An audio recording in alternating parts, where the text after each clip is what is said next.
Boa noite, bem-vindos ao Facebook do Sesc Osasco. Iniciamos hoje a programação Prosa Musical, um encontro descontraído com artistas da música instrumental para uma conversa sobre suas carreiras e rememorar bons momentos que viveram em palco e como estão suas produções atuais. Hoje com as presenças de Toninho Horta e Fernando Sodré. O bate-papo será mediado por João Paulo dos Santos, produtor e pesquisador musical. Bem-vindos, Toninho Horta e Fernando Sodré, e segue com você, João Paulo. Boa noite a todos. Boa noite, João. Boa noite. Boa noite, Tudo Toninho. bem? Valeu, João. Eu gostaria de Maravilha. dizer aqui que é um prazer estar aqui com dois grandes músicos mineiros da nata, né? E grandes mestres da nossa música instrumental brasileira e da nossa MPB aí, né? Para nós começar o nosso bate-papo, eu gostaria de estar dando os parabéns aí pro Toninho, que agora em dezembro ganhou o Grammy Latino, né, Toninho? Eu trouxe para casa. Foi dia 19 de novembro. De novembro, saiu né? o resultado, foi. Mas eu estou esperando ainda, a estatueta deve chegar até semana que vem, já deve estar aí. Legal, legal demais. A banda toda vai ganhar, cada um dos membros da Orquestra Fantasma, que fez comigo esse show, né? Yuri Popov, Lena Horta, André Dequeste, Neném, todos eles vão ganhar uma estatueta. Legal. Até o engenheiro, o Cabelo, André Cabelo, daqui de Belo Horizonte, já ganhou a estatueta dele, né, dos trabalhos de gravação, né? E vai muito bacana, viu? Estou muito feliz com o resultado e acho que foi realmente um empenho e o sonho que a gente sempre acreditou de achar que a gente estava no caminho certo e realmente deu certo, né? 3 vezes eu fui classificado na mesma categoria, em 2005, 2011 e agora, né? Com os discos Com Pé no Forró, depois com Harmonia e Voz e agora com Belo Horizonte e deu agora a nossa cidade. Então, quer dizer, o troféu, na verdade, é para os mineiros todos, né? Não é só para mim, não. Legal. Você lançou esse disco duplo em comemoração aos seus 50 anos de carreira, né, Toninho? Mais ou menos. Tem gente que fala que é 60 já de carreira. Mas eu ainda estou nos 50. Fala pro pessoal ter um pouquinho de calma que vai chegar aos 60, né, Toninho? Aí vem outro. e no disco Belo Horizonte, Toninho, você gravou algumas releituras, né, em homenagem à Orquestra Fantasma. Na verdade, a Orquestra Fantasma gravou comigo o disco inteiro, né? Sim. Aí a gente regravou no disco Belo, é um álbum duplo, né? O disco Belo são essas canções, as releituras, músicas já conhecidas, parcerias com o Fernando, com o Ronaldo, até com letras minhas, no caso Beijo Partido, com alguns convidados como a Joyce, a cantora japonesa Lisa Ono, o João Bosco, entre outras estrelas assim, né, brasileiras, o Nivaldo, o Robertinho. E o disco, quer dizer, foi para celebrar os nossos 40 anos quase de banda Orquestra Fantasma, né? E o disco Horizonte é um disco de canções inéditas minhas, temas instrumentais, do Yuri Popov também e do André Dequeste, o tecladista. Então, o disco todo, um todo conhecido e outro todo inédito, né? Vamos dizer assim. Foi muito bacana. E maravilhoso. Para quem não conhece ainda, esse aqui é o disco do Grammy, né? A capa é da minha filha. A minha filha desenhou a capa. E o grande Gilbertinho de Abreu, artista plástico de Minas, muito conceituado, fez essa parte interna. Mostra aí a parte interna que Vou tem pegar aqui agora. Céu noturno de Belo Horizonte. É a cara do Beto, né? Aproveitar e mandar um abração para ele. Aqui. Coisa mais linda aí. Tem um disco aqui. Belo Lindo. e o disco Horizonte. Belo e Horizonte. É isso aí. E aqui atrás das informações. Atrás do projeto gráfico do Tavinho Bretas, nosso companheiro de sempre, aí, um grande craque da música, um empreendedor cultural também, um cara da pesada. Coisa linda, Toninho. Muito bom. Poxa, para nada melhor do que começar falando sobre isso, não é não, Fernando? Poxa, maravilhoso, né, cara? Toninho, eu acho que é um dos nossos maiores representantes aí mundo afora sempre, né? Há anos já, né? Exatamente. Vamos aí. É isso aí. E agora, dando sequência aqui no nosso bate-papo, Toninho, eu vou falar com o nosso Fernando Sodré, que é um violeiro.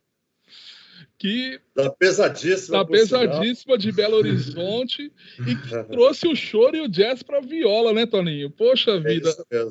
Ô, Fernando, como que foi? Conta aí para nós qual que foi, o que te deu na sua cabeça para falar, poxa, meu, eu vou tirar a viola da música popular regional, porque a viola, ela é normalmente na música popular regional brasileira e veio do fado, né, veio de Portugal, mas você tirou ela dessa parte aí normal da viola e trouxe ela pro jazz e pro choro. O que te inspirou a fazer isso, velho?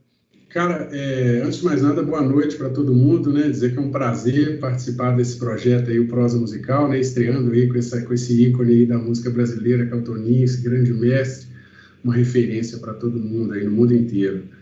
E, rapaz, eu comecei a viola, foi de uma forma diferente, porque na época, já vou fazer quase 25 anos já também de carreira, Sim. e eu não tinha professor de viola, muito difícil achar professor de viola, era muito raro. Então, assim, eu comecei a aprender a viola com um chorão mesmo, que era um violonista aqui de Belo Horizonte, chamado Sebastião Ildefonso, e ele começou a me ensinar a tocar choro na viola, assim. Então, eu nem conhecia o repertório tradicional mesmo da viola, né? Sim. Então, eu aprendi tocando choro, e por poucos meses de aulas, assim, ele me convidou para tocar em um programa de rádio, que ele sempre teve programa de rádio ao vivo, né? Então, assim, esse repertório do violão instrumental, ele passou para mim para viola e eu praticava muito para poder tocar, né, na rádio, assim. Então, eu acho que isso foi o meu início dentro do choro e das valsas, serestas, esse repertório tradicional aí do violão popular brasileiro. Eu acho que foi o trampolim, né, de começar a desvendar essas coisas na viola. E só depois que eu vinha a pesquisar o universo mesmo da música caipira, né?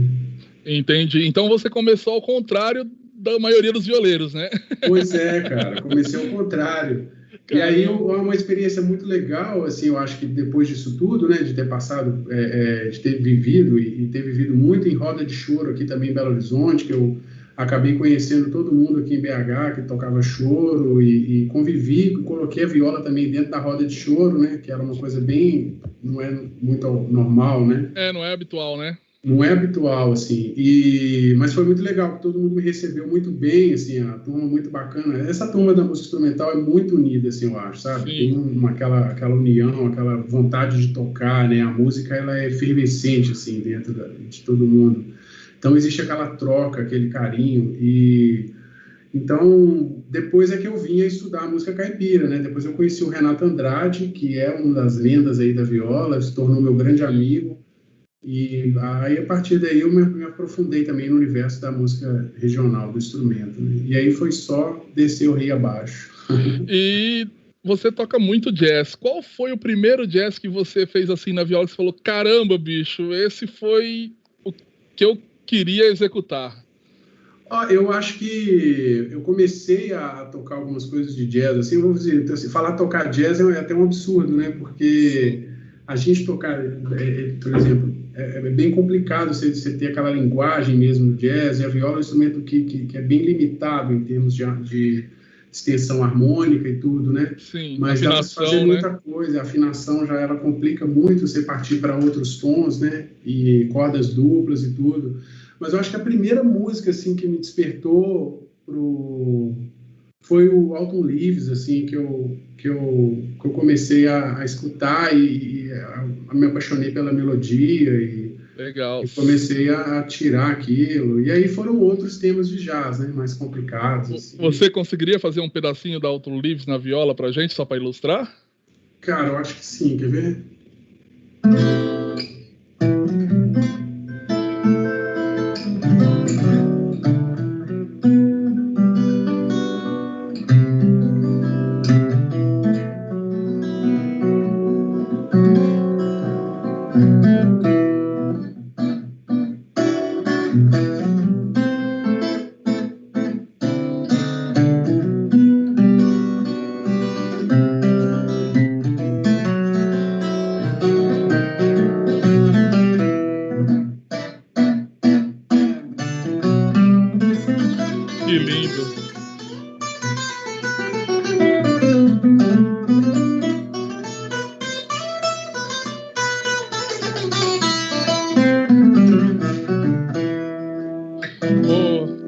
timbre é totalmente diferente, né?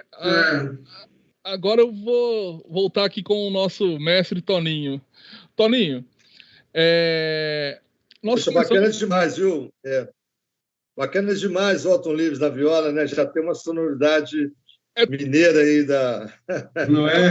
Ela sai do jazz, daquela expressividade e entra num regional meio brasileiro, né, Toninho? Pelo timbre, né? Sonoridade linda, claro. Pô, bonito demais. Valeu, Toninho, obrigado. Valeu, querido. Fantástico. E, Toninho, nós começamos o bate-papo falando do Grammy, que você acabou ganhar agora no final do ano, mas só que eu queria voltar um pouquinho para trás da nossa conversa. Sim. Lá em 1972, você organizou os arranjos base do Clube da Esquina, tocou violão, guitarra, contrabaixo e percussão, né, meu caro? Para nós, como que foi essa experiência com o Clube da Esquina? Além dos vocais e tudo, né? Então, sim. Eu já ouvia música desde menino, né? Desde a barriga da minha mãe, já estava puxando a saia dela para tocar uma rumba, o nonaná. Depois, aos 3 anos, eu chorei ouvindo Debussy. Né? Aos 5 anos, pintou um pianinho branco que eu comecei a brincar com ele. Aos 8, 9 anos, comecei a tocar violão, por influência do meu irmão mais velho e tal. E passei minha infância e adolescência toda ouvindo muita música. Pelo lado dos meus pais, o clássico, né? E a música brasileira, as modinhas que ela tocava no bandolim. Meu pai acompanhava no violão, as coisas mais brasileiras de raiz. E coisas do meu avô, João Ota, pai da minha mãe, que também era compositor, ela tocava as valsas dele, as polcas e tal. Ele era um compositor de música sacra e popular. E pelo lado do meu irmão, ele, naquela época, quando ele tinha seus 20 anos de idade, 20, 25 anos, ele estava...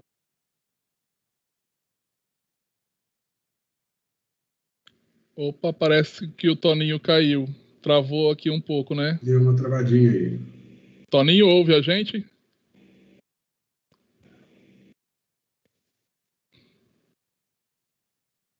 Voltou. Voltou. O problema foi aqui. Então, meu irmão ouvia muito jazz. Então, já tinha muita música na minha cabeça. Quando eu estou com 13 anos, as coisas vieram muito fáceis na época. Aí, conheci o Bituca quando eu tinha 15, 16 anos, aqui em Belo Horizonte. Viramos parceiros em 66.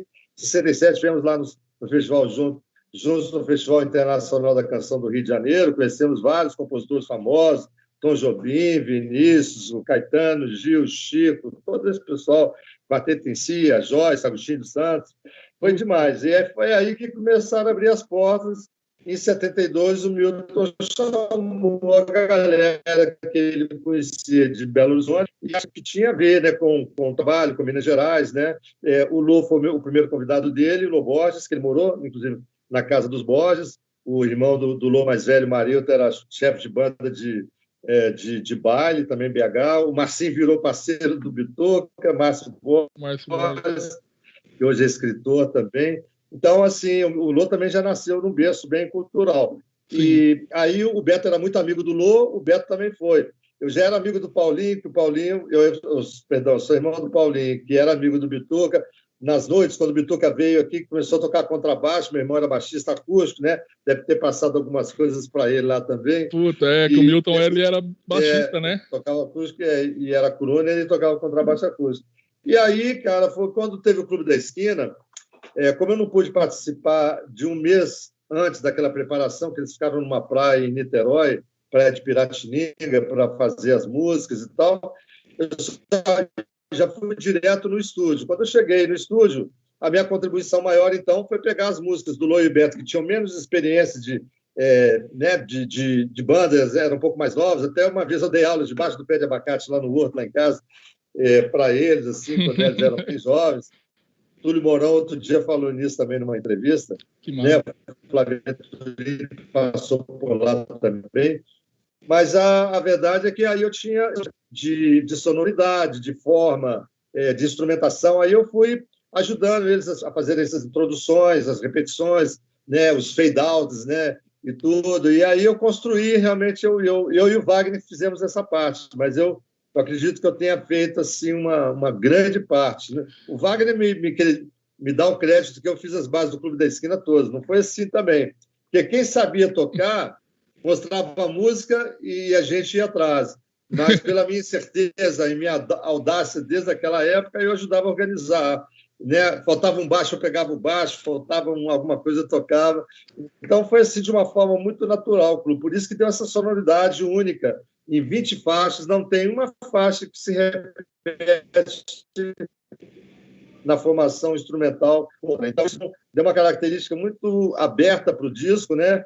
E cada música tinha uma cor diferente, isso deu um resultado muito positivo, e foi isso, né? Quer dizer, foi uma alegria muito grande poder ter essa liberdade. Hoje em dia, o pessoal já chega no estúdio para economizar dinheiro, ou faz disco em casa, não quer gastar essa grana com produção, com estúdio, já chega com o disco pré-pronto, faz um demo, né? Um pré-demo do disco, que hoje em dia, para economizar, né? Hoje tudo é muito caro. Sim. Mas naquela época a gente criava tudo no estúdio, mostrava a música e a gente fazia tudo na hora. E naquela época era tudo na raça, né, Toninho? Hoje, claro. Tudo se conserta, né? Tudo se afina, né? Né, Fernando? Com certeza. Exatamente, João. Hoje, é isso mesmo. Tendo um bom técnico ali, o cara faz até milagre. Faz com até boa vontade tá. Antigamente era no dedo, né, Toninho? Antigamente o músico tinha que ser bom, músico. É no dedo, ajuda minha irmã que fala.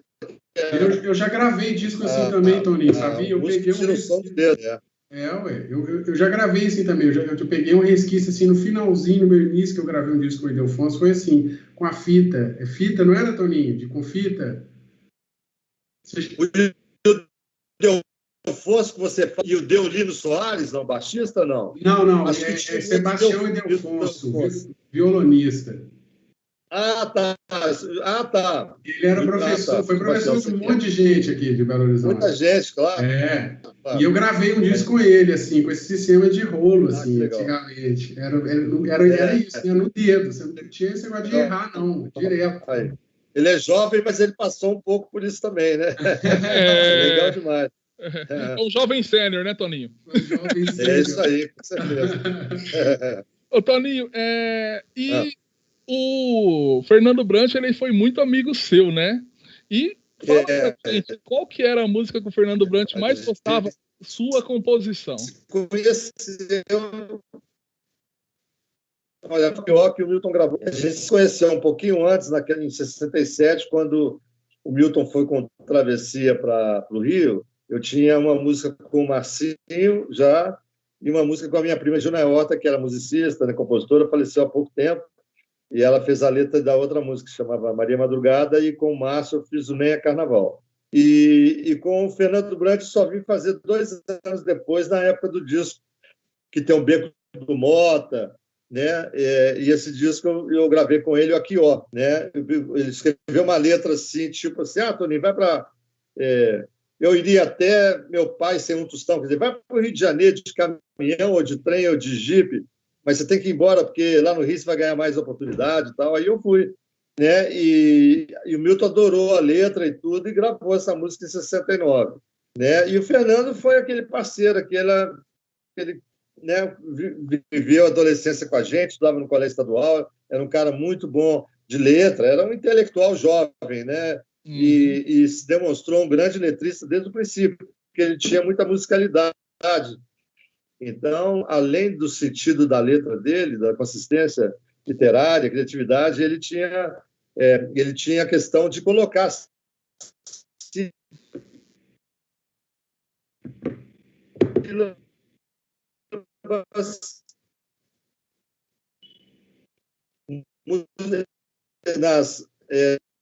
nas frases melódicas.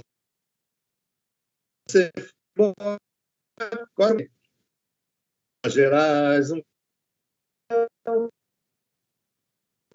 Toninho tá travando, né? Dele era perfeita, né? Então, assim, ele acabou se despontando como um dos maiores poetas brasileiros, né? Era um jipe, né? E comigo ele decidiu fazer letras do cotidiano. Por exemplo, com o Milton era uma coisa mais social, tinha o lance da raça, e tinha coisa política, talvez um pouquinho, tal, né? Já comigo, com outras pessoas, por exemplo, com Beto Guedes, ele fez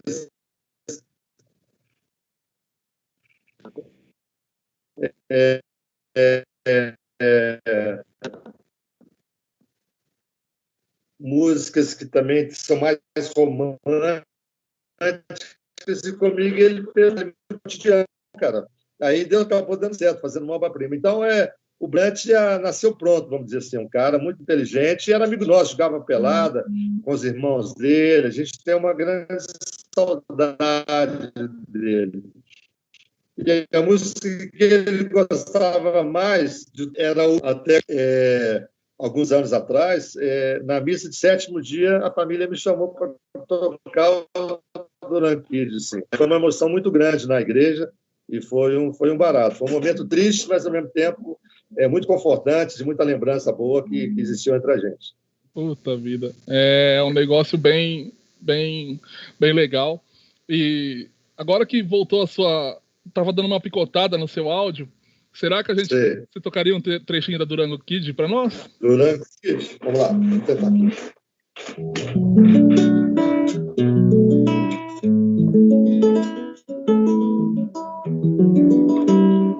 Propriamente eu sou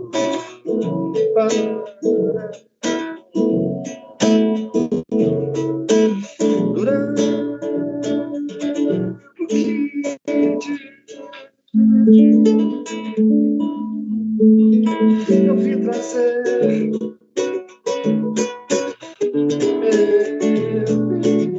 mostrar novo jornal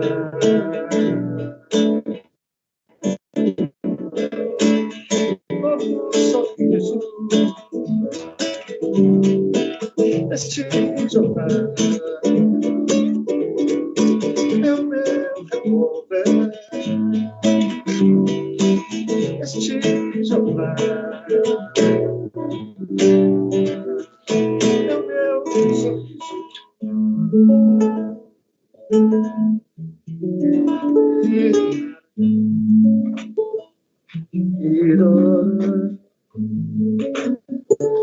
Eu toquei a primeira parte, né? Mas é muito linda essa música, né? Linda demais. Fiquei emocionado aí de tocar. É isso. É lindo mesmo. É coisa linda, é uma obra-prima. Eu vou dar uma sequência agora aqui para o nosso bate-papo e chamar o Fernando Sodré aqui para nós. Sodré, você tem 4 discos gravados já, né, meu caro? Isso aí. O primeiro foi lançado em 2000 em comemoração ao centenário de Belo Horizonte. Algum de vocês aí gosta de Belo Horizonte? Pois é. Foi exatamente esse disco aí do rolo de fita que eu te falei. Massa. O segundo disco seu foi um de canções e instrumental também, meio a meio. E o seu terceiro disco é um disco que eu queria chegar aqui e dar um destaque para ele. Chama Rio de Contrastes. Sim. Que você gravou com uma turma da pesada e que é esse disco maravilhoso aqui. Esse disco é muito especial, cara. Eu queria que você fala aí pro pessoal com a turma que você gravou e como que foi que surgiu para você gravar esse disco. Pois é, cara. Esse disco, na verdade, olha só pra você ver, ele saiu, a primeira concepção dele era para gravar um disco que chamaria-se Viola que Chora. E eu interpretaria clássicos do choro. E de uma hora para outra teve uma reviravolta. Eu fiz uma viagem que eu desci o Rio São Francisco todo de barco, né, de Pirapora até a Foz. Foi uma viagem incrível que eu fiz, fazendo pesquisas de cultura popular, de tudo. E foi uma viagem maravilhosa. E nesse caminho compus muita música com um grande parceiro e amigo, Rafa Duarte, que também foi na viagem. Então nós compusemos várias canções aí que retratam um pouco esse contraste aí, né? O rio, né? Que é um rio maravilhoso, o Rio São Francisco, que é um dos rios mais lindos que eu acho que existe no mundo. E foi a partir daí, por causa do repertório, resolvemos gravar um disco com esse repertório. E aí eu chamei o Daniel Santiago, que é um grande amigo, um super músico, super violonista, né? Para poder fazer a direção desse disco. E ele topou na hora, ele adorou as músicas, ele adora as minhas músicas, ainda bem, né? Menos mal, né? Ele topou fazer a direção do disco, e aí eu já tinha em mente alguns músicos que eu gostaria que fizesse, né? O Márcio Bahia, né? Na bateria. Outra batera. E aí ele convidou o Gabriel Grossi para casar a coisa na melodia, né? Da viola com a harmônica. Então foi um resultado muito legal esse casamento da viola com a harmônica, e para completar o Thiago do Espírito Santo no contrabaixo. Então foi uma turma muito legal, porque todos eles chegaram e abraçaram assim o trabalho de uma forma muito carinhosa. Assim, nós gravamos o disco em 3 dias, cara. Foi tudo ao vivo. Poxa vida, velho. Entramos no estúdio, o Papum gravou assim também de uma vezada. E ainda pude contar com a participação do Hamilton de Holanda, uma faixa que ele arrasou assim com o bandolim, né? Que foi uma coisa linda. Ele também chegou e a música parecia que era dele, assim. Ele já chegou e gravou uma coisa linda, um improviso maravilhoso nela, e ficou. Esse disco é muito... Eu adoro esse disco. Ele é um disco, sabe, para mim, muito importante, tanto pela turma que gravou, acho que quanto pelo repertório, que significa muito para mim, sabe? Sim. Nele a gente tem a Baião Quebrado, tem algumas músicas que estão aí no teu repertório sempre, né, velho? Toda vez que eu tenho show, essas músicas estão quase sempre presentes, né? Sim. Depois que entrou outros discos aí eu vou mesclando, mas eu sempre visito essas músicas aí desse disco, porque eu gosto muito, né, daquela sonoridade da harmônica com a viola. Ficou muito interessante, assim, um casamento muito legal. E tem um show que você fez, pena que o áudio e o vídeo não tava legal, você e o Hamilton de Holanda, bandolim e viola, né, cara? Foi um timbre fantástico, né, cara? Muito um legal. Casamento legal, né? Foi, cara, foram uns shows que a gente fez e assim, com um repertório bem variado também, sabe? A gente começou a variar bastante coisa na viola e no bandolim, instrumentos de cordas duplas, mas o casamento também ficou muito legal. O timbre dos 2 instrumentos casaram muito bem, né? Sim. Tocar com o Hamilton, pelo amor de Deus, é uma maravilha, e é muito fácil. Tocar com Hamilton, com o Thiago que participou, Daniel Santiago, Gabriel Grossi. É uma turma fantástica mesmo. E com o Toninho que tá aí do canto, já nós vamos falar de Toninho. É uma coisa diferente. O Toninho é uma luz, assim, né?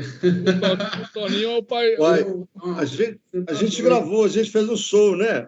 Fernando, a gente fez um show vários Toninhos. Com o João produziu lá em São Paulo, foi com o Thiago do Espírito Santo no baixo, né? E o Neném na bateria. Aquele show. Foi aonde aquele show? Aqui em Catanduva. Catanduva, Aqui na roça, né, Toninho? Foi muito bacana. Também estamos na roça.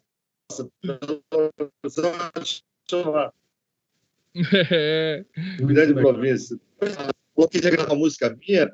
Eu falei, qual música? Que prazer. Eu não conheço o seu trabalho, não, mas deve ser lindo. Poxa, já teve a coragem de tocar uma música minha, o cara já que era. Aí quando ele falou que era festa e Olinda, eu falei, agora só quero ver, porque ele é, quer dizer, só mesmo cara que gosta de jazz, de música moderna, que quer aquelas coisas, mas é só assim que é o desafio, né? A gente tem que enfrentar a onça, como se diz, né? Então, exatamente. Ele fez com maestria uma gravação que ficou muito linda, entendeu? E foi uma grata surpresa ter conhecido um músico, né, da categoria dele, num instrumento que é tão popular em Minas Gerais, mas com outra leitura, né, mais contemporânea. Sim. E com uma sonoridade linda, e ele também já tem esse lado do compositor, que é muito legal, né? Que nem todas as pessoas acreditam em si próprio, né? Porque todo mundo é criador, né? Acredito que todo mundo seja, né? Mas eu acho que desde cedo o Fernando acreditou no potencial dele e tem feito grandes trabalhos, né? Esse último disco eu não ouvi ainda, né? Com o Daniel dirigindo, deve ser maravilhoso, né? Esse foi o terceiro, foi antes dele gravar a parte Olinda, é o terceiro. Foi antes? Foi antes. O Rio de Contraste foi antes. Tá. Eu não sabia, não, é? Eu vou te passar esse disco, então, Toninho. Eu vou te contar um bochicho aqui, Toninho. Que eu fiquei sabendo ontem. tô sabendo que o Fernando tá gravando um novo disco e que parece que ele tem uma surpresa para te falar aí. Ah, Tony, eu vou gravar um disco agora, agora recente, daqui a um mês ou dois. Estou acabando de preparar o repertório. Um disco em homenagem a Minas Gerais. Vou fazer umas releituras de alguns clássicos aí dos compositores mineiros e, obviamente, não poderia, né, tem que ter o mestre Toninho na jogada, cara. Eu tô com 3 músicas aqui, super indeciso aqui na escolha, cara, mas eu vou chegar nela aqui. São 3 peças maravilhosas. Muito feliz, pô. E que projeto legal, né? Vai ser bem legal. Dos mineiros, né? Mais recentes. Eu acho muito bacana. Poxa vida, que barato. Vai ser bem interessante. Esse trabalho. Que legal. Quero ouvir mesmo.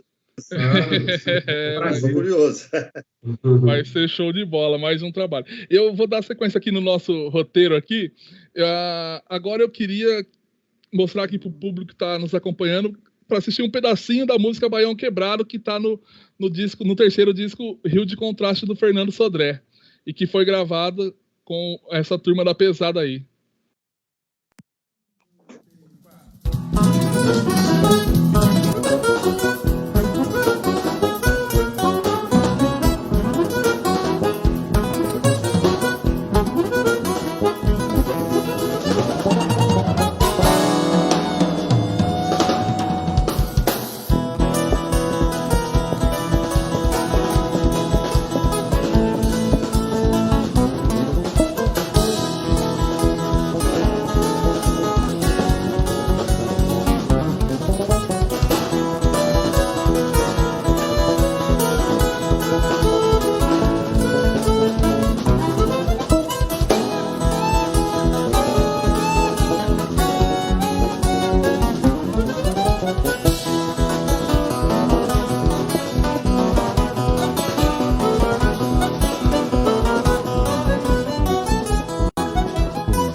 Voltando aqui ao vivo, Toninho, você foi eleito entre os 10 melhores guitarristas pela revista britânica Melody Maker em 1977 e 78, né? E em 2005 você entrou naquele grande entre os 6 melhores guitarristas do mundo de jazz, né, do século XX. Mas do também jazz dos últimos 100 anos. Dos últimos 100 anos, do século XX. Selecionaram 74 músicos e fizeram uma compilação, né, uma caixa com uma mini biografia de cada um e 3 discos, né? Sim. Aí no disco que eu tô, tá assim, Jimi Hendrix, George Benson. Falei, que é isso? Botaram um mineiro aí na jogada. Jeff Beck, Eric Clapton, Steve Vai, todos esses caras, eu tô lá. Parece que brasileiro tem o João Gilberto. Se não me engano, o Laurindo de Almeida tá também. Só nós 3 que seria. Porque o Laurindo era um grande sempre foi um grande músico, mas ele ficou na Califórnia, e na Califórnia ele conheceu o pessoal do cinema. Então, toda a trilha naquela época dos anos 60,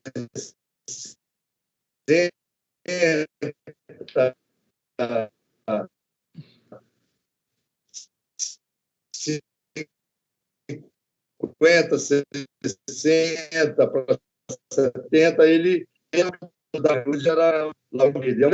e escolheram os guitarristas que realmente contribuíram, né, com uma linguagem diferente, representativa, que virou escola para muitas outras. Aí fizeram essa homenagem, né?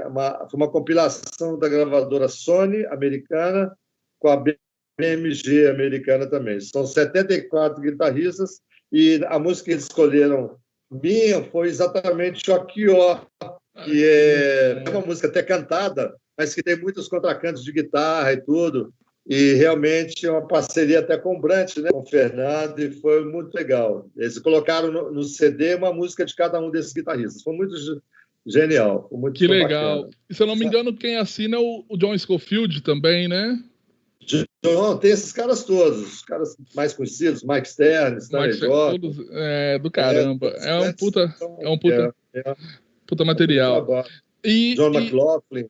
Sim. Uau. E fora isso, Toninho, você já foi mais de 37 vezes para o Japão, né? Não, 32 vezes. Você já 32? Tá é que me falaram, me falaram que você tinha ido 38. Isso. Pô, mais de 30 vezes já. Mas já foi mais de 30 vezes. Você foi 32 vezes. E aí... Não, mas não importa. Eu acho que... mas 32 vezes. Mas é muito bacana. Vamos tocar no Mercado de Flores em Osaka como convidado de uma banda chamada Trilogia. Era um violonista brasileiro que morava em Nova York, o Tibério Nascimento, mas o Ciro Batista, que é também um percussionista brasileiro, que gravou recentemente com o Herbie Hancock. E, né, mas toquei muito com eles numa banda chamada Brasil. Como é que eu vou lembrar depois? Como é que é? Samba Bacana, esqueci. Mas eu fiz muito baile com eles, assim, muita festa brasileira. Depois ele virou um músico sofisticado, gravando com gente do jazz e tudo. E um saxofonista americano que gravou, depois casou com uma japonesa, o Steve Sachs. Pô, chegamos lá em Osaka, no final do show já tinha um fã, um jovem de 20 e poucos anos, com 2 LPs meus, o Diamond Land e um daqueles antigos, não sei se foi o Tony Otto ou Terra dos Passos. Eu falei, poxa, que é isso?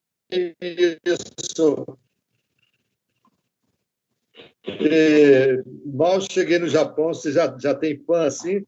E aí foi numa sequência, fui conhecendo gente e fui me apaixonando por drogas, eu gostava de fazer, né? Eu adoro ver luta marcial, de Kung Fu, aquelas coisas todas, comida japonesa, então foi muito lindo, né? E a simpatia que eles têm com a música brasileira e mineira também. Hoje eles já reconhecem o que a música de Minas representa, que é diferente da música brasileira do resto do nosso país, né? Mas eles são fãs. Eles têm cover de gente de todo mundo. Tem cover do Miles Davis, do Cathetine.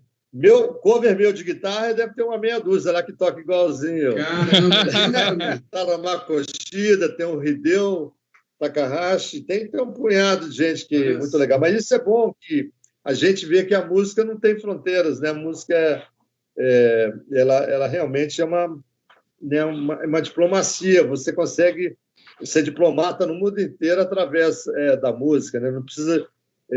a música é só amor, né, Fernando? A música é só harmonia. Exatamente. Amor. É isso, é união, amor. As pessoas, harmonizar as pessoas, né? Exatamente. Então, assim, a minha experiência no Japão foi muito linda, muito importante. Na Indonésia, eu virei embaixador também da música brasileira lá, que não tinha ainda. Caramba! Estou lá também. Fui 5 vezes na Indonésia, umas 6 na Coreia. Né? Fui na Ásia também. Fui na Ásia, acho que 3 vezes, incluindo Hong Kong. Então, assim, realmente tem fãs do Brasil pelo mundo inteiro, né? Que legal. Mas o pessoal da Ásia é legal, porque é um pessoal mais tranquilo, né?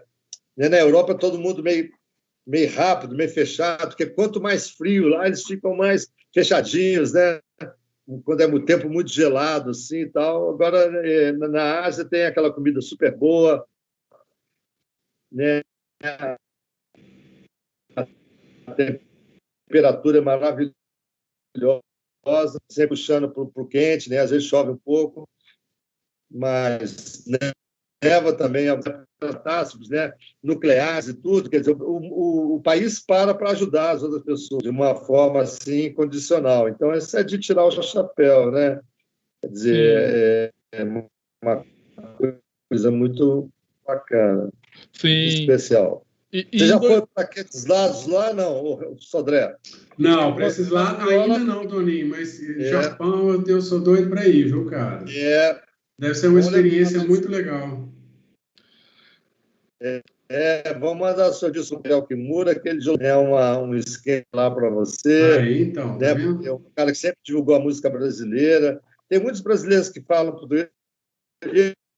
Eu vou lá, já tenho uma galera que canta minhas músicas em português, do Yuri da Lena, né? E foi numa terça-feira, estava a casa cheia, dois contatos lá, e foi uma surpresa, porque eu tinha participado muitas vezes, inclusive como ou dividido no show com alguém, ou como sai de alguma outra banda. Foi o primeiro show já tinha ido no Billboard, que é outro clube da dimensão do Blue Note, mas é mais para música pop e tal. Tinha ido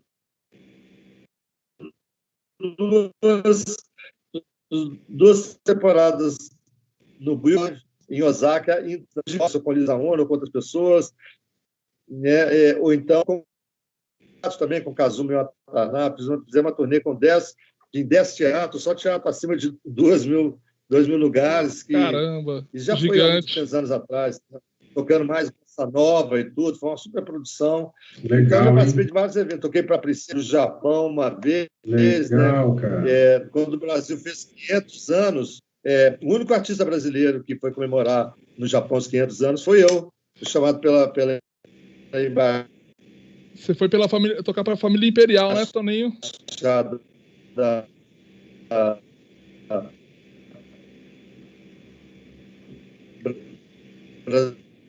Brasileira e foi uma coisa legal, mas acho que nem foto a gente pôde tirar.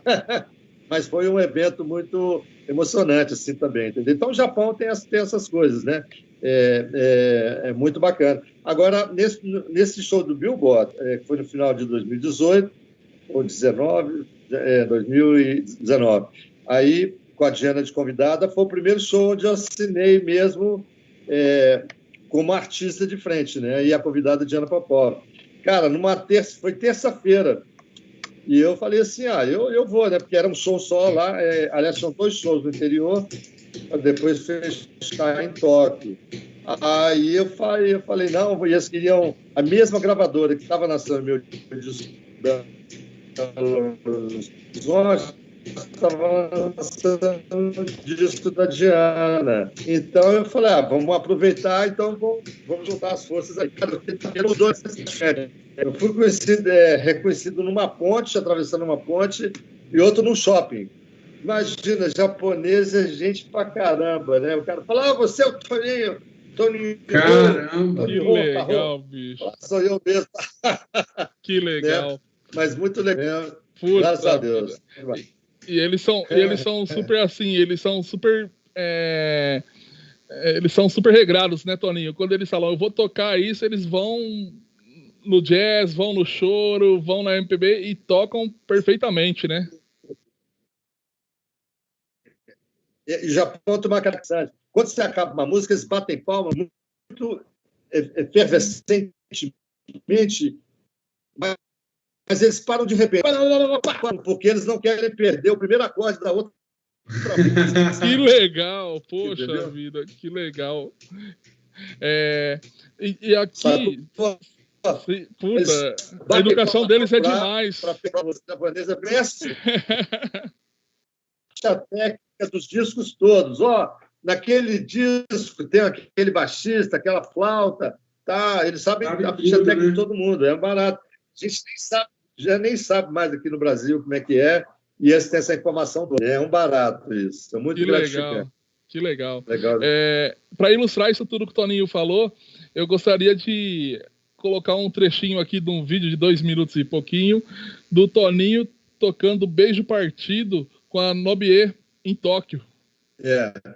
Foi no Ocean Blue, que é um outro clube que é ligado ao Blue Note de Tóquio. Ele é em Yokohama, fica 1h30 de Tóquio, e foi um show que eu fiz com ela, e a Nobi, né, que é uma cantora também que já participou desse meu disco chamado Minas Tóquio, há alguns anos, gravado para o Japão também. Que legal. Ela canta em inglês a letra da Joyce, chamada Broken Kiss, né, a versão. Está muito linda. Sim, mas eu acho que aqui nós estamos com a Beijo Partida, não é? É o Beijo Partido, mas cantado em português ou em inglês? Ah, não, tá em inglês. Japonês? Tá, entendi. Tá Tá em inglês ou português? Tá em inglês. Acho que é a letra da Joyce. É a da Joyce, tá certo. Aí, vamos lá, Arthur? ベージュパルチードというトリニオの曲があるんですけど、直訳すると壊れたキスなんですが、私は乾いたキスというふうに訳しております。OK。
Sodré, vamos dar sequência aqui no nosso bate-papo.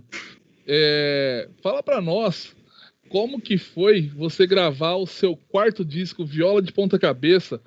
Esse disco aí que você fez o Instrumental Sesc Brasil e mais uma sequência de shows muito importante, né, velho? Você foi pro Panamá, é isso? Com esse disco eu fui para um festival de jazz no Panamá, né? Mas, cara, esse disco ele foi assim... Foi um disco interessante porque foi a primeira vez que eu mesmo fiz uma direção de um trabalho meu, assim, né? Foi uma experiência legal para mim também nesse sentido, né? Que eu cresci muito também musicalmente.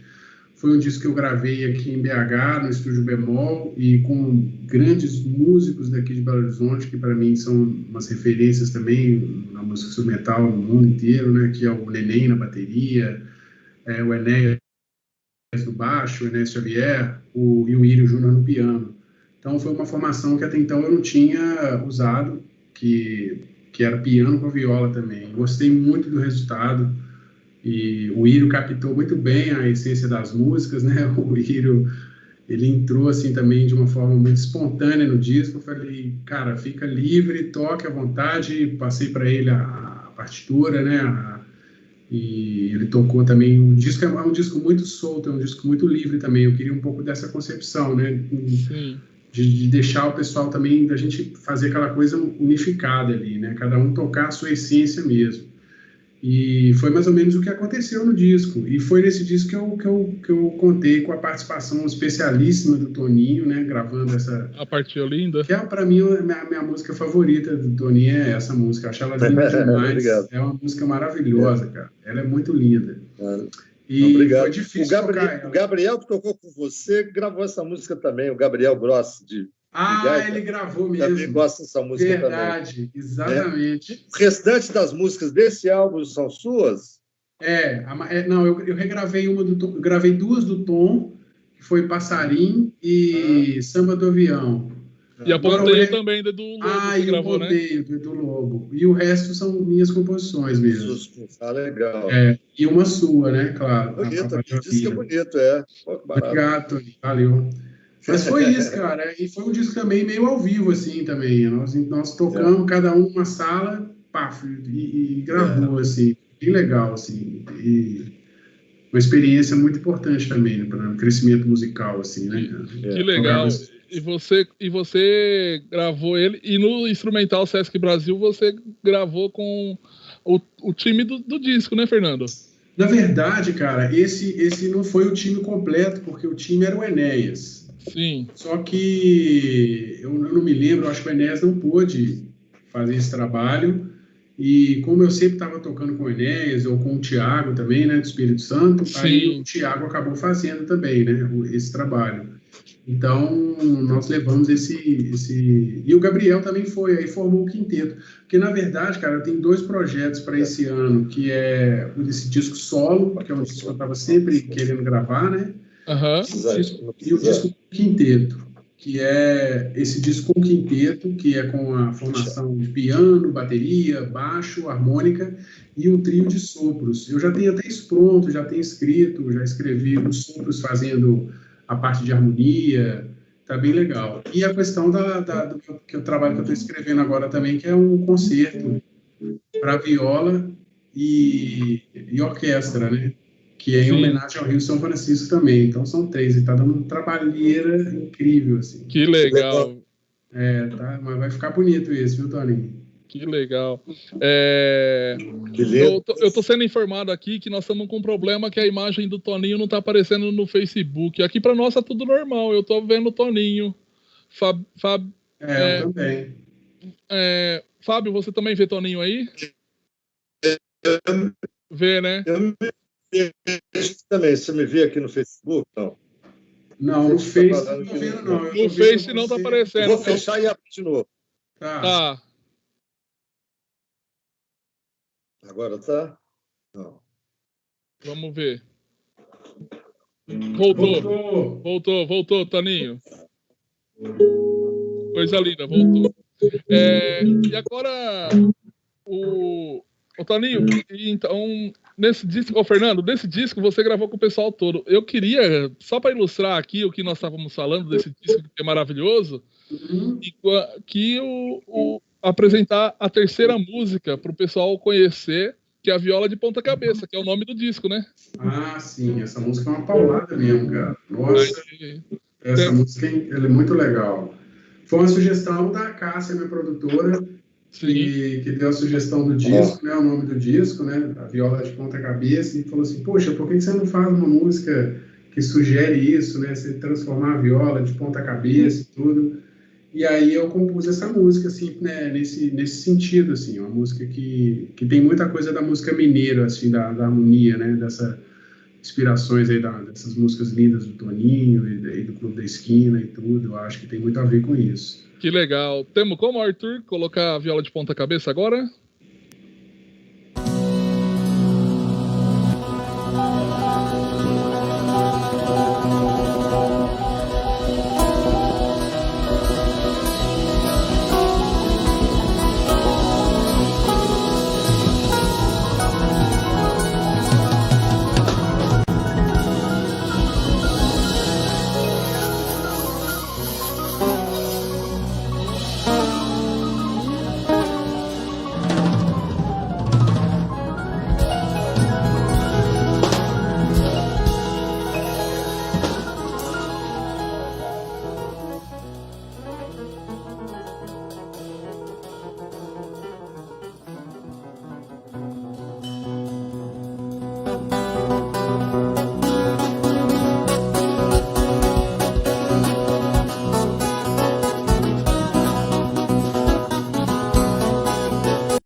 Voltamos aqui ao vivo.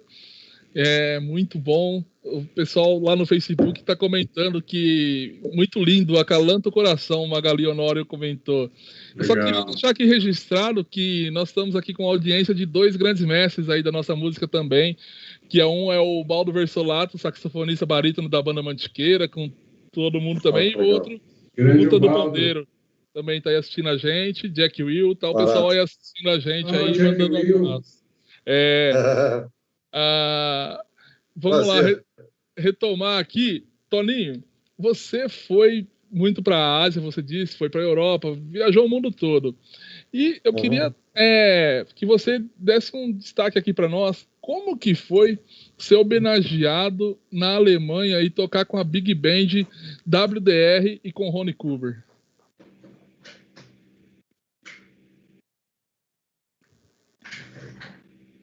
Ok, o Ronnie, a gente já vem bacana há vários anos, uns 3 anos antes de acontecer esse evento, que foi em 2014, será que já tem esse tempo todo? Talvez, né?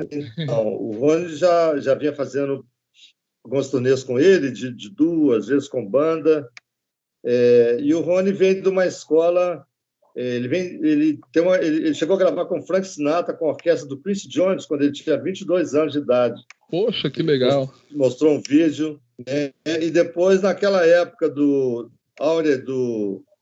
Jimmy, como é que chama aquele cantor do soul mais famoso? É o James Brown, James né? Brown. Então, lá no Harlem, tinha alguns clubes de jazz e o George Benson, aquele grande star americano, que eu também produzi um disco para ele aqui no Brasil, ele tocava com o quinteto dele. E o James Brown ia lá dar canja com o George Benson, né? Então, barata. Então, assim, ele vem dessa... Aí ele tocou no quinteto do George Benson também, né? O Ronnie Gilbert. E, ultimamente, estava com uma banda com o Randy Brecker, que era irmão do Michael Brecker, com o Steve Gadd, uma banda super da pesada. E ele é conhecido como um dos caras assim do sax barítono que tocou mais com os grupos pop. Assim, tem várias gravações com os famosos. Eu não vou falar quem, não estou me lembrando agora, talvez Eric Clapton, algumas dessas bandas super. Sim. Né, um cara que sempre chama um cara para tocar numa onda pop, mas ele é totalmente jazzista, né? E ficou fã do meu trabalho, começamos a fazer turnê juntos. E um dia recebemos um convite da WDR. A despedida do maestro Michael Ebini, que era americano, seria o último ano que ele ia ser o regente da orquestra, depois de 10 anos. E ele escolheu a minha música para a orquestra tocar, entendeu? Que lindo! Aí foram 11 músicas e foi lindo, né? Foram 11 músicas. E aí eu já estava com o Ronnie Gilbert na turnê e ele foi como convidado também né, para tocar minhas músicas, que eles queriam um convidado e ele era o convidado mais próximo e o mais da pesada que tinha, que eu estava me relacionando musicalmente assim, né, no momento, e foi um barato. A gente, né, só músicas minhas assim, foi uma coisa muito gratificante, né? Sempre bom ser lembrado não só, né, pelo lado de músico, de guitarrista, mas também pelo lado de compositor também.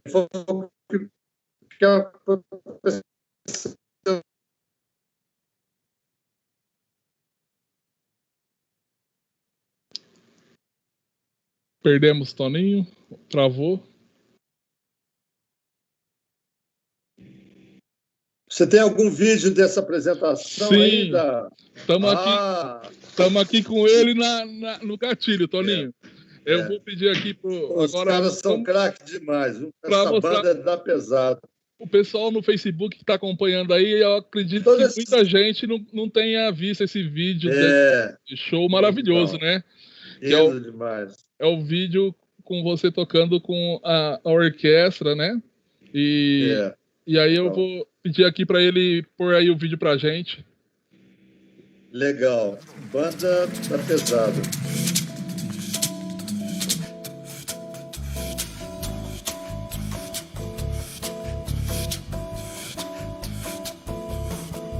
Todo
Toninho, só vou registrar aqui que nós temos um grande amigo aqui em comum nosso aqui, o Marcelo, baixista lá de São Paulo, tá assistindo a gente, Marcelo Rocha aí.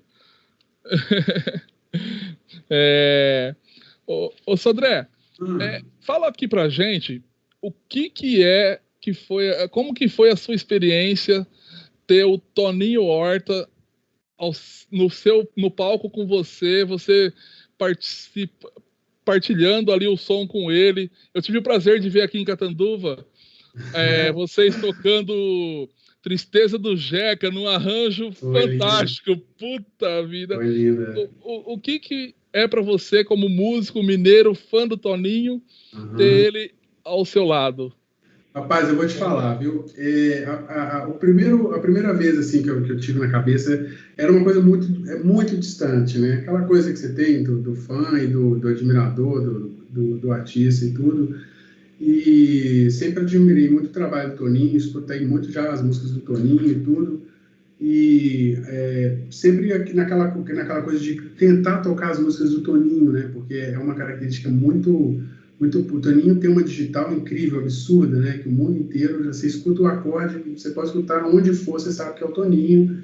E são músicas belíssimas e complexas, muitas delas, né? Então, sim, a harmonia é fantástica. É uma coisa genial.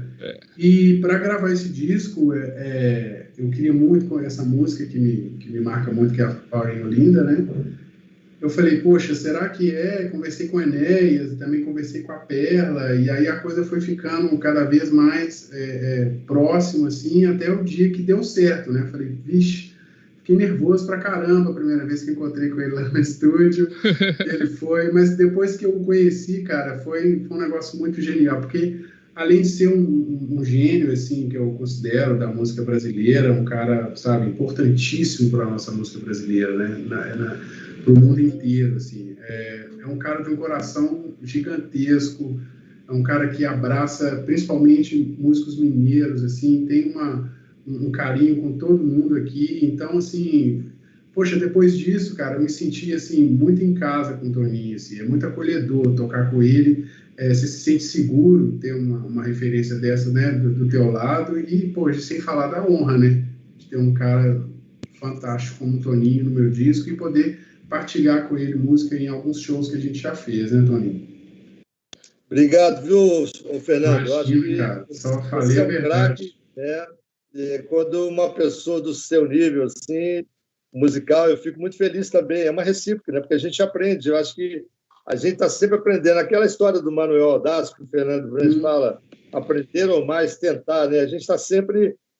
nunca estamos completos totalmente, né? Então tem sempre coisa para a gente aprender. Então foi muito legal ouvir você, a sua concepção, o seu bom gosto, a sonoridade. Então é sempre gratificante conhecer músicos novos e com potencial criativo e isso é uma roda, né, cara? A gente vai se conhecendo, exatamente. Vai rodando, aí a pouco tem outros músicos mais jovens. É verdade. Que você vai virar ídolo deles também, então é uma coisa bacana, assim como eu tive vários mestres na minha vida também, isso é bacana demais. Eu agradeço muito de Vossa Senhoria. Que isso.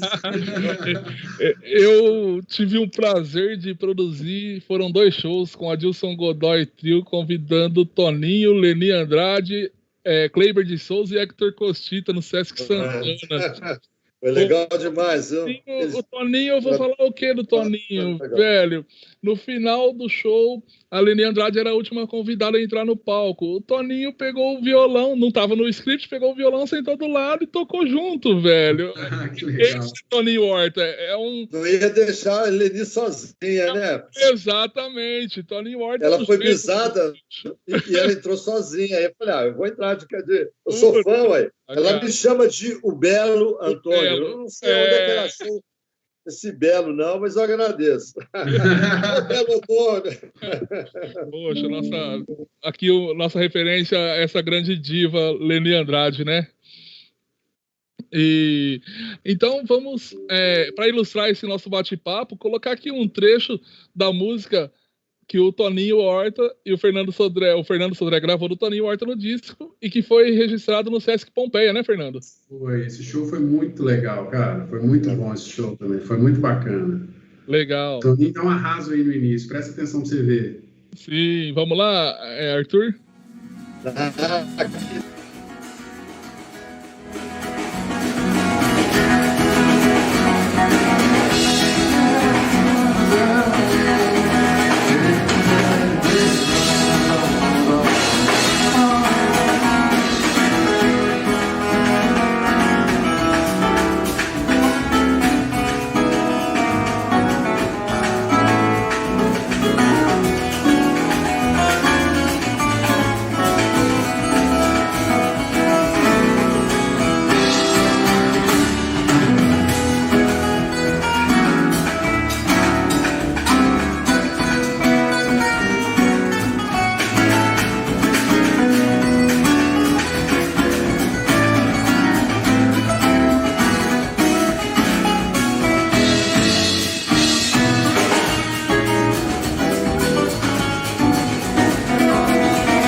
Toninho, vamos dar sequência aqui. Eu queria... Você foi um grande amigo, é um grande amigo do Pat Metheny, né? Eu queria que você falasse para nós como que foi que começou essa sua relação com o Pat Metheny, e também eu sei que você tem uma relação legal com o George Benson. Conta pra gente aí um pouco dessa curiosidade. Então, essa coisa de guitarrista, né? Sempre acaba um ficando fã do outro, né? Porque a gente nunca sabe tudo, né? Então, quando a gente vê uma outra pessoa fazendo uma música, uma canção, um improviso com uma certa destreza e criatividade, sonoridade, a gente fica impressionado, né? Então, eu sempre tive muitos ídolos desses, Chiquito Braga em Belo Horizonte, tocando com meu irmão, né? E o Neco no Rio, que era fazer aquelas gravações lindas com violão limpinho. Neco, muito o balanço bom, né? O Durval Ferreira, aquele batido dos gatos, né? Tocava com o Elmir Deodato e tal, né? E outros guitarristas, né? Que a Americano, no caso, o primeiro foi o Tal Ferlo, que eu ouvi quando era menino. Aí, quando eu gravei o primeiro disco de jazz, com 2 músicos que já faleceram, Billy Higgins, batera, e o Gary Peacock no bass, eu quis tocar aquelas músicas que eu via com meu irmão em casa. Então, aquela música...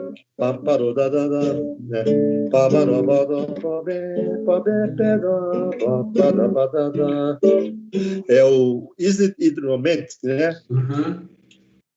E essa música eu lembro quando era menino.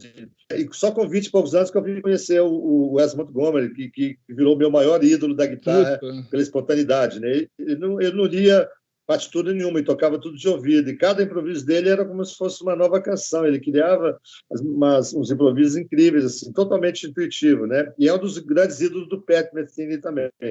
Mas aí eu conheci o Pat, já foi nos anos... Foi exatamente em 1980, ele veio em 79, um ano antes de eu conhecer. Eu estive naquela disco famoso chamada Modern Sound. Eu encontrei o Nivaldo Ornelas, e eu estava escolhendo para comprar, aí ele me viu com o disco do Pat, aquele branco, falou, compra que esse cara aí toca bem guitarra, e ele é novo, tá tocando com um trio, aí, um quarteto, né? Toca que ele... Bom, aí eu ouvi e pirei, né, com isso, né, o cara tocando super limpo, bonito, certo, né, que é uma mistura do jazz com country, né, aquela, né, uma coisa assim, e no som dele, né? E no ano seguinte ele veio tocar no Rio Monterey Jazz Festival, lá no Maracanãzinho, junto com aquela banda Weather Reporter, com o Jaco Pastorius, com o Wayne aquela formação icônica, né?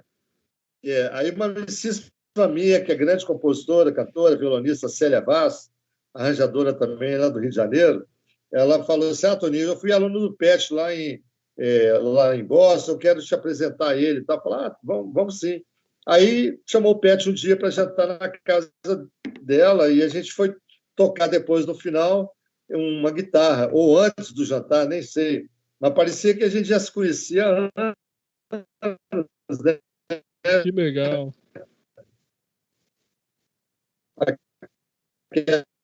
Aquela facilidade e admiração, né, que ele já tinha me ouvido em algum lugar, e impressionado com a harmonia do jeito de tocar e tal. Aí ficamos amigos a partir dali. Nessa gravação de capa, né? Com músicas, né? Me cobrou um dinheiro lá, razoável, e foi bom. Ele ainda não tinha esse nome que ele tem, né? Hoje, mas era um cara já num caminho de ser um cara muito respeitado e tal, um cara já muito bom. Aí ele gravou no meu disco e aí voltou para Nova York, onde ele mora, né? E aí foi muito legal. Aí em 82 encontramos na Califórnia no show. Ele falou: Toninho, vai lá no nosso último show na Montanha do Urso, Bear Mountain, que é lá em Woodstock, onde teve aquela, né, onde o Jimi Hendrix quebrou a guitarra dele, aquele grande concerto, né, final dos anos 60. Aí fui lá no final do último show dele e ficamos na casa dele 3 dias ouvindo música e comendo pra caramba. A mãe dele só tinha os músicos técnicos e a gente tocava com o baixista, o Steve Rodman na piscina, tocava com o Pat no quarto. Aí o Pat...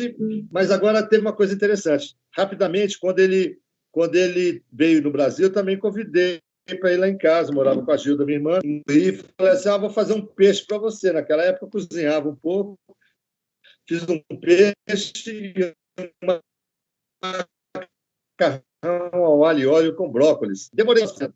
Enquanto eu estava fazendo, ele estava no meu quarto ouvindo meus discos. Eu disse pela 3ª vez o Terra. Quando o peixe ficou pronto. Aí pra caramba, lá tocamos e tal.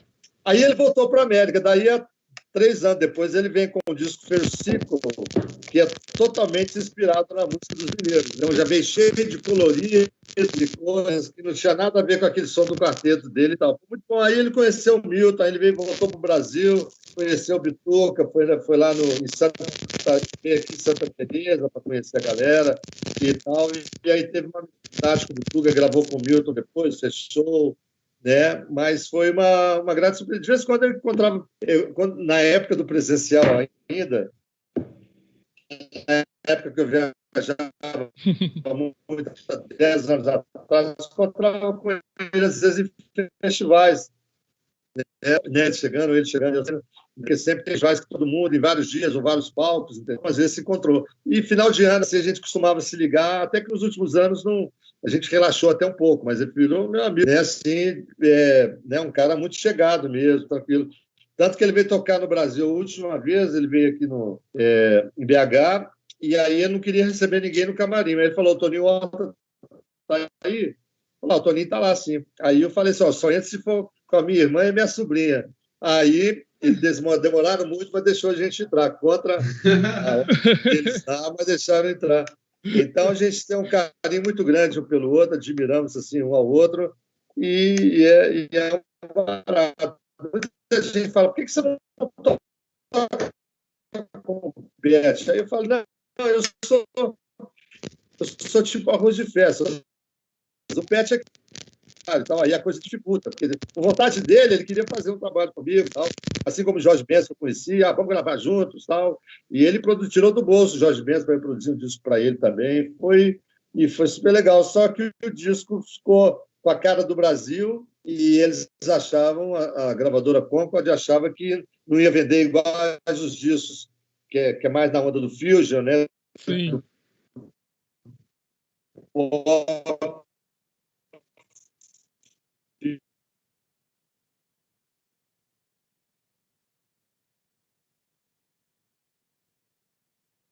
Travou o Toninho, né?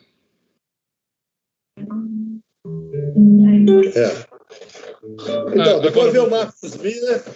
Marcos Miller pegou 2 músicas que eu produzi aqui com ele, tirou os baixistas, tocou baixo, botou minha guitarra lá embaixo e me botou como produtora associada. Eu era o principal produtor, eu virei associado. Aquelas coisas de americano, né? Que eles acham, né? E com certeza, né? É um nível, né? A gente tem que tirar o chapéu, né? Música americana e os compositores, né? O pessoal de um nível muito grande e tudo. Mas, assim, foi muito legal. Eu sou muito amigo dos dois e, graças a Deus, eles me consideram também. Todos os guitarristas, o Eric Clapton, todos esses caras fizeram referência para mim, o McLaughlin, né, todos esses grandes aí, o Stanley Jordan, o Mike Stern, todo mundo. Então, assim, virou eu sou fã de todo mundo também, então isso aqui é legal, né? A gente vai trocando figurinha. Sim, que legal. Para nós ilustrar aqui, vamos dizer que o mundo todo é fã do Toninho Horta, né? Não, nem sei o que é isso. A gente fala de faculdade de música, quem nunca ouviu falar no mundo do jazz da Berklee, né? E o Toninho foi lá tocar com a orquestra, os músicos da Berklee, né, Toninho? Com a orquestra dos músicos da Berklee. Na verdade, foram os estudantes, eles montaram uma big band, me chamaram para tocar a minha música lá também, como aconteceu na Alemanha, e essa vez foram 12 músicas. Lá na Alemanha foram 11, em Berklee foram 12. Eu toquei 100 músicas, só orquestra e 100 comigo participando. Parece que a conexão do Toninho tá travando, né? Os arranjadores eram os alunos da orquestra, que eram os 26 estudantes, né, pegados os que se clamaram pela música brasileira, para ter naquela coisa do groove e tal, mas tinham 19 nacionalidades presentes na orquestra. Chile, Japão, não sei o quê, Equador, né, Grêmio, era linda. E o trabalho foi super bacana. Tinha uma arranjadora da Rússia, uma do Chile, tinha um chinês, que estava formando, de 21 anos, que fez arranjo para si, ganhou o prêmio de melhor arranjador da escola. Esqueci o nome dele, Kim. Agora eu não lembro, é muito nome muito difícil para falar. Mas, assim, qual a música deles? Você tem gravação deles aí, não? Tenho. Então, como nós estamos aqui com o horário justo, Eu vou fazer o seguinte, vamos... O pessoal pode ouvir na internet também, vamos né? deixar aqui a Berkeley, nossa... Toninho Horta, tem muita coisa bacana lá. Toninho Horta e Orquestra de Alunos da Berkeley 2017, pessoal. Procura no YouTube que tem vários vídeos lá, tal. E ganhou o diploma do governo de Massachusetts pela contribuição musical no mundo, do jazz, não sei o quê e tal. Que legal. E os professores principais da Berkeley falaram, por que você não fica aqui para ajudar a gente a falar de harmonia? Falar, liga lá para mim depois em Belo Horizonte, vou estar chupando uma manga lá no pé, vou jogando uma bola, tomando uma cachaçinha no barzinho, depois a gente vê isso. Não vem não, deixa eu ser aqui com nós. Bom, pessoal, como tudo que é bom dura pouco, nós estamos aí já com o nosso horário justo, né? Mas tá bacana esse programa, eu fico muito feliz, né, de estar participando. Muito bacana. E está do lado também. Parabéns. Fernando, tem mais coisas juntos. Quero saber desse seu novo projeto. Me liga, Fernando, depois para a gente combinar, né? Claro, vamos sim, Toninho. Com certeza, Toninho. Mas a gente pode se ver aí, trocar alguma ideia, tranquilo. Vamos trocar sim, Toninho, com certeza. Fernando, cara. Gostaria de você também falar alguma coisa aí para os nossos espectadores. Então, João, parabéns pelo projeto, cara. Estamos aí, né, debutando aí com a prosa musical, né, bicho? Então, estou muito honrado, muito feliz de participar, de estar ao lado desse mestre Toninho Horta, do grande amigo, né? E poder falar um pouquinho do meu trabalho, da minha carreira, e só desejo sucesso aí, vida longa para o prosa musical, viu, cara? E vai em frente. É isso aí. Legal. Programa muito bacana. Queria agradecer ali o Clóvis, o Fábio também. Obrigado.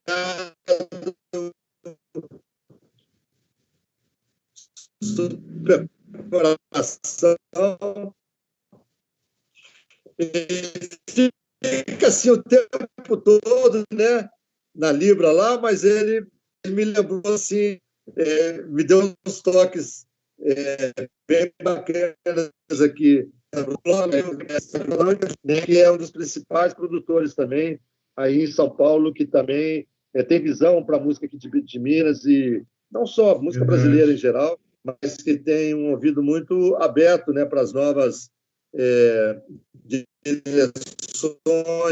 vertentes musicais, como, por exemplo, o trabalho do Fernando Seixas, né? Então, assim, eu acho que é isso aí, a gente tem que ir trocando figurinha, porque mesmo nesse tempo de pandemia, é bem legal a gente poder se ver de alguma forma. Então, assim, fiquei muito feliz e agradecido pelo convite. Né? Obrigado, João, todo mundo aí, galera. Fernandão. Valeu, Toninho. Obrigado, querido. Tamo junto sempre. Tamo junto sempre.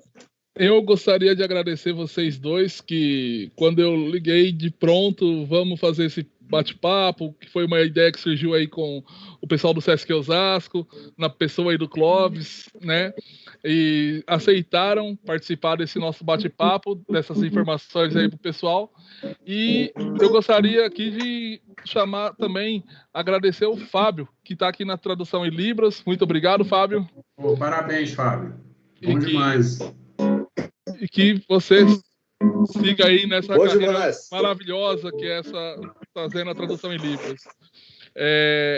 Eu gostaria de chamar o Clóvis aqui para encerrar e agradeço a todo mundo presente no nosso bate-papo e até o próximo. Também todos os músicos aí. É isso aí, valeu. Toda a galera, os conhecidos, Sérgio, Jaquilo, todo mundo que está aí presente, mas os fãs. Muito obrigado. Obrigado, Clóvis. Valeu, gente. Um abraço, hein? Valeu, gente. Obrigado aí pela participação de vocês. Obrigado mesmo. Foi muito bom, João Paulo. Obrigado, Fernando. Obrigado, Toninho. Lembrando que no próximo mês, dia 8 de abril, nós teremos aqui o Baldo Versolato e o Neilo Proveta, na sequência do Prosa Musical. Então vai ser um bate-papo bem bacana também. A gente conta com a presença de todos, tá bom? Tá, boa noite a todas e todos. Obrigado. alto nível.